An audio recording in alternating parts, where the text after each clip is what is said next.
श्री परमात्मने नमो नमः। ओम श्रीमद् भगवद गीता का नवा पाठ प्रारंभ होता है। उसके उपरांत श्री कृष्ण भगवान बोले, हे अर्जुन, तुझ दोष दृष्टि रहित भक्त के लिए इस परम गोपनीय ज्ञान को रहस्य के सहित कहूँगा कि जिसको जानकर तू दुख रूप संसार से मुक्त हो जाएगा।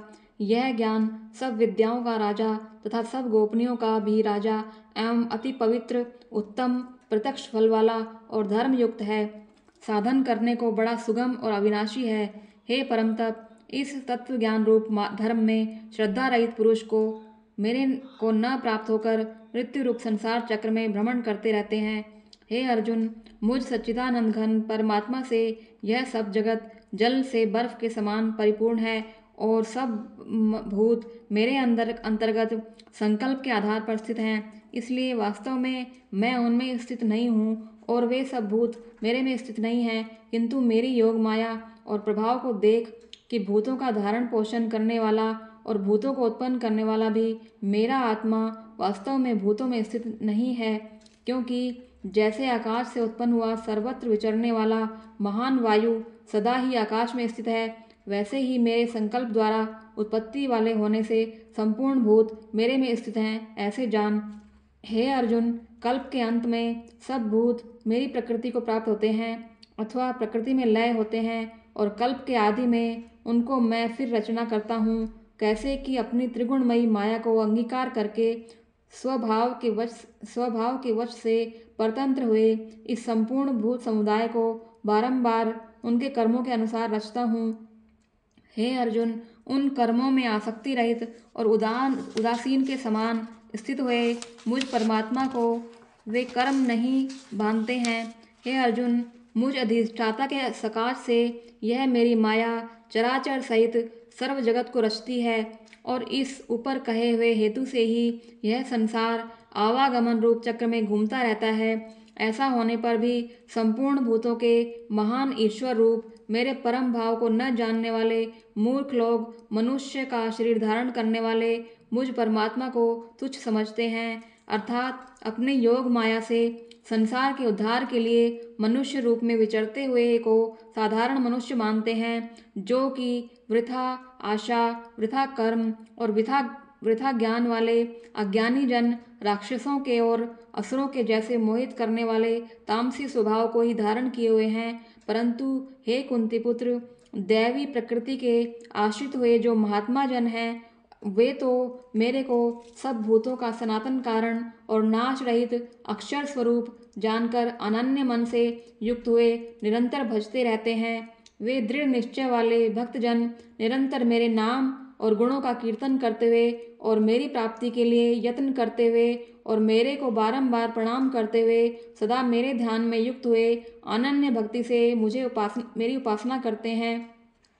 उनमें कोई तो मुझ विराट स्वरूप परमात्मा को ज्ञान यज्ञ के द्वारा पूजन करते हुए एकत्व भाव से, अर्थात जो कुछ है सब वासुदेव ही है, इस भाव से उपासते हैं और दूसरे पृथक्वत्व भाव से, अर्थात स्वामी सेवक भाव से और कोई कोई बहुत प्रकार से भी उपासते हैं। क्योंकि कृतु अर्थात श्रोत कर्म मैं हूँ, यज्ञ अर्थात पंच महायज्ञ आदि स्मार्त कर्म मैं हूँ, स्वधा अर्थात पितरों के निमित्त दिया जाने वाला अन्न भी मैं ही हूँ, औषधि अर्थात सब वनस्पतियाँ मैं हूँ एवं मंत्र भी मैं ही हूँ, घृत मैं हूँ, अग्नि मैं हूँ, हवन रूप क्रिया भी मैं ही हूँ।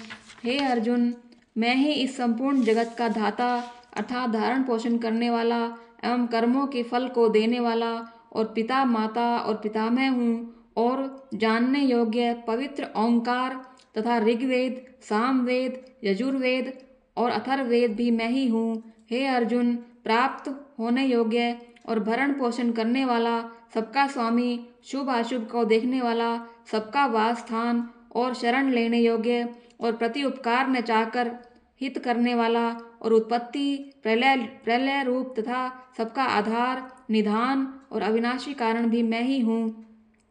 मैं ही सूर्य रूप हुआ तपता हूँ तथा वर्षा को आकर्षण करता हूँ और वर्षाता हूँ। हे अर्जुन, मैं ही अमृत और मृत्यु एवं सत और असत भी सब कुछ मैं ही हूँ।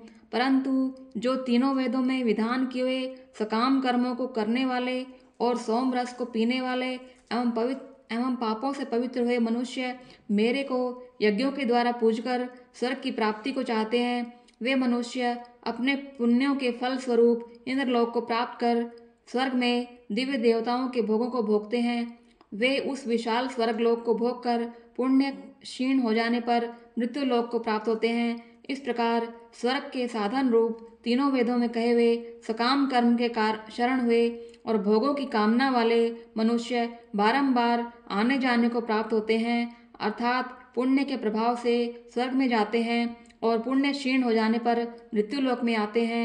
जो अनन्य भाव से मेरे में स्थित हुए भक्तजन मुझ परमेश्वर को निरंतर चिंतन करते हुए निष्काम भाव से भजते हैं, उन नित्य एक ही भाव से मेरे में स्थिति वाले मनुष्यों का योगक्षेम मैं स्वयं प्राप्त कर देता हूँ।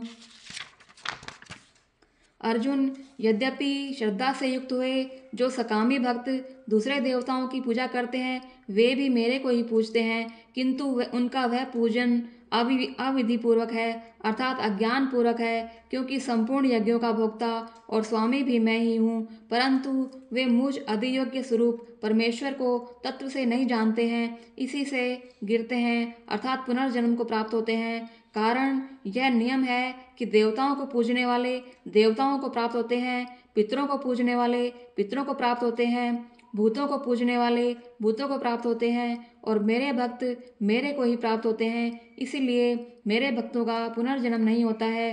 हे अर्जुन, मेरे पूजन में यह सुगमता भी है कि पत्र, पुष्प, फल, जल इत्यादि जो कोई भक्त मेरे लिए प्रेम से अर्पण करता है, उस शुद्ध बुद्धि निष्काम प्रेमी भक्त का प्रेम पूर्वक अर्पण किया हुआ वह पत्र, पुष्प आदि मैं सगुण रूप से प्रकट होकर प्रीति सहित खाता हूँ।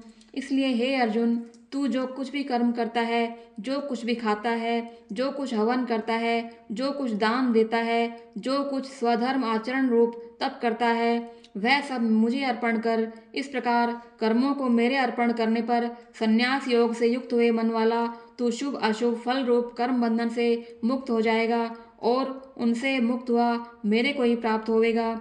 इस प्रकार यद्यपि मैं सब भूतों में समभाव से व्यापक हूँ, न कोई मेरा अप्रिय है और न मेरा प्रिय है, परंतु जो भक्त मेरे को प्रेम से भजते हैं वे मेरे में और मैं भी उनमें प्रत्यक्ष प्रकट हूँ। मेरी भक्ति का और प्रभाव को भी सुन। यदि कोई अतिशय दुराचारी भी अनन्य भाव से मेरा भक्त हुआ मेरे को निरंतर भजता है, वह साधु ही मानने योग्य है, क्योंकि वह यथार्थ निश्चय वाला है, अर्थात उसने भली प्रकार निश्चय कर लिया है कि परमेश्वर के भजन के समान अन्य कुछ भी नहीं है। इसलिए वह शीघ्र ही धर्मात्मा हो जाता है और सदा रहने वाली परम शांति को प्राप्त होता है। हे अर्जुन, तू निश्चय पूर्वक सत्य जान कि मेरा भक्त कभी नष्ट नहीं होता है, क्योंकि हे अर्जुन, स्त्री, वैश्य और शूद्र आदिक तथा पाप योनि वाले भी जो कोई भी होवें वे भी मेरे शरण होकर परम गति को ही प्राप्त होते हैं। फिर क्या कहना है कि पुण्यशील ब्राह्मण जन तथा राज ऋषि भक्तजन परम गति को प्राप्त होते हैं। इसलिए तू सुख रहित और क्षण भंगुर इस मनुष्य शरीर को प्राप्त होकर निरंतर मेरा ही भजन कर, अर्थात मनुष्य शरीर बड़ा दुर्लभ है परंतु है नाशवान और सुख रहित, इसलिए काल का भरोसा न करके और अज्ञान से सुख रूप भासने वाले विषय भोगों में न फंसकर निरंतर मेरा ही भजन कर। केवल मुझ सच्चिदानंद घन वासुदेव परमात्मा में ही अनन्य प्रेम से नित्य निरंतर अचल मन वाला हो और मुझ परमेश्वर को ही श्रद्धा प्रेम सहित निष्काम भाव से नाम गुण और प्रभाव के श्रवण, कीर्तन, मनन और पठन पाठन द्वारा निरंतर भजने वाला हो